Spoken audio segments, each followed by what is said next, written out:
Guys, तो आज की वीडियो में हम बात करेंगे सबके फेवरेट एक्ट्रेस रानी मुखर्जी के बारे में, उनके फेमस अफेयर्स जो कि आदित्य चोपड़ा और गोविंदा के साथ और भी काफ़ी लोगों के साथ हुए थे उसके बारे में, और अब उनका रूड बिहेवियर कुछ सालों से देखने को मिला है उसके बारे में। तो क्या आपको पता है कि रानी मुखर्जी ने अपने बेस्ट फ्रेंड के हस्बैंड से ही शादी कर ली थी।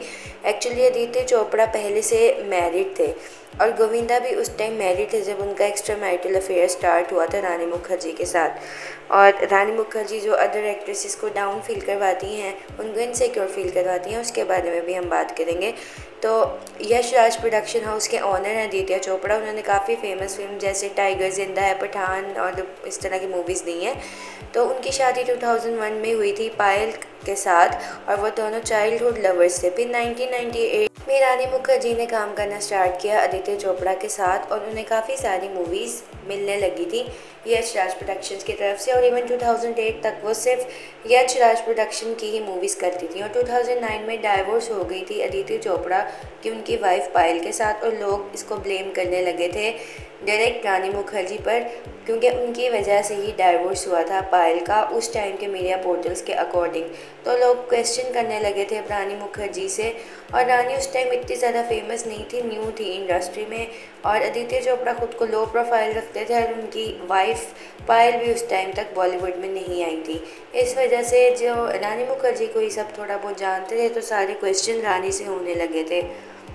जैसे के साथ ही बार-बार क्यों नाम आ रहा है? ये तो आपको बॉलीवुड वालों को मतलब पूछना पड़ेगा ना कि आदि के साथ, of course he is a friend, he is a person who have worked with in so many films. I have great regard for Yash. You are not romantically connected with each other? We are not romantically connected, but yes I have a lot of regard. ये भी हुआ था ना कि आपने Chopra clan के साथ इतनी सारी फिल्में करी, बाहर की फिल्म साइन नहीं कर रही है। सो गाइस, 2014 में इस इंटरव्यू के 3 साल बाद रानी मुखर्जी ने शादी कर ली थी आदित्य चोपड़ा से। अब एलिजिडली ये दोनों हस्बैंड वाइफ थे और ये र्यूमर्स कंफर्म हो गई थी कि इनका एक्स्ट्रा मैरिटल अफेयर था और रानी ने अपनी बेस्ट फ्रेंड के हस्बैंड से शादी की थी।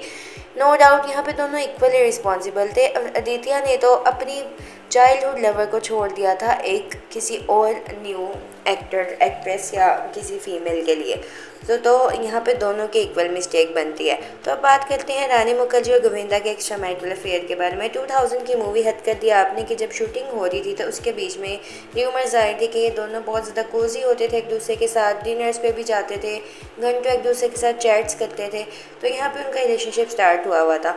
उस टाइम गोविंदा मैरिड थे सुनीता आहूजा के साथ। 1987 में उनकी शादी हो गई थी और उससे पहले नीलम के साथ भी गोविंदा रिलेशनशिप में थे, लेकिन नीलम की इसमें मिस्टेक नहीं थी क्योंकि नीलम को गोविंदा ने यही शो किया था कि वो सिंगल है, उनकी शादी नहीं हुई हुई है। और एक इंटरव्यू में तो उन्होंने ये भी बताया कि उस टाइम वो चाहते थे कि सुनीता भी नीलम की तरह बने। तो ये तो कंप्लीट टॉक्सिसिटी हुई ना।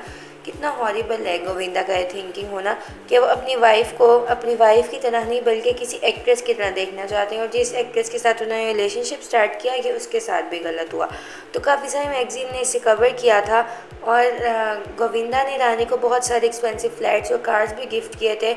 और किसी टीवी रिपोर्टर ने गोविंदा को रानी मुखर्जी के होम से भी बाहर आते हुए देखा था रात को इन अ नाइट ड्रेस। तो इससे पता लगता था कि रिलेशनशिप में थे और न्यूज़ की वजह से ये बात सुनीता को पता लग गई। उसके बाद गोविंदा ने रानी के साथ फिर कभी काम नहीं किया। मे भी उनकी वाइफ ने उन्हें उस टाइम रोक दिया होगा। और जब रानी से इस रिलेशनशिप के बारे में पूछा गया तो रानी ने कहा कि मेरे अलावा और बहुत सारी एक्ट्रेसेस के नाम को गोविंदा के साथ जोड़ा गया, जैसे करिश्मा, रवीना, प्रीति। और मैं बस ये कहती हूँ कि गोविंदा जैसा एक लॉयल फ्रेंड कोई भी नहीं है। तो इसका मतलब उन्होंने र्यूमर्स को डिनाई कर दिया था और सबको पता था गोविंदा मैरिड हैं, तो रानी की वही कंट्रोवर्सी स्टार्ट करेगी, उनकी मैरिड लाइफ को भी ख़राब करेगी। तो गोविंदा की वाइफ ने भी कई दफ़ा ऐसे इंटरव्यूज़ दिए हैं जिससे पता लगता है कि उनके बहुत सारे एक्स्ट्रा मैरिटल अफेयर्स रहे हैं। शादी से पहले प्ले बॉय टाइप उनकी इमेज रही है। सो गाइस, रानी मुखर्जी का हमें रूड बिहेवियर भी देखने को मिला है। Like, you know, looking at you, I wouldn't say that you were drop dead gorgeous. There was something in your performance, there's something in your personality that was so. जैसे आपने देखा कि उन्हें क्या ही ज़रूरत थी अगर अनुष्का को प्रेज़ करना तो उसकी लुक्स के बारे में बात करने की, डायरेक्ट ही प्रेज़ कर लेती।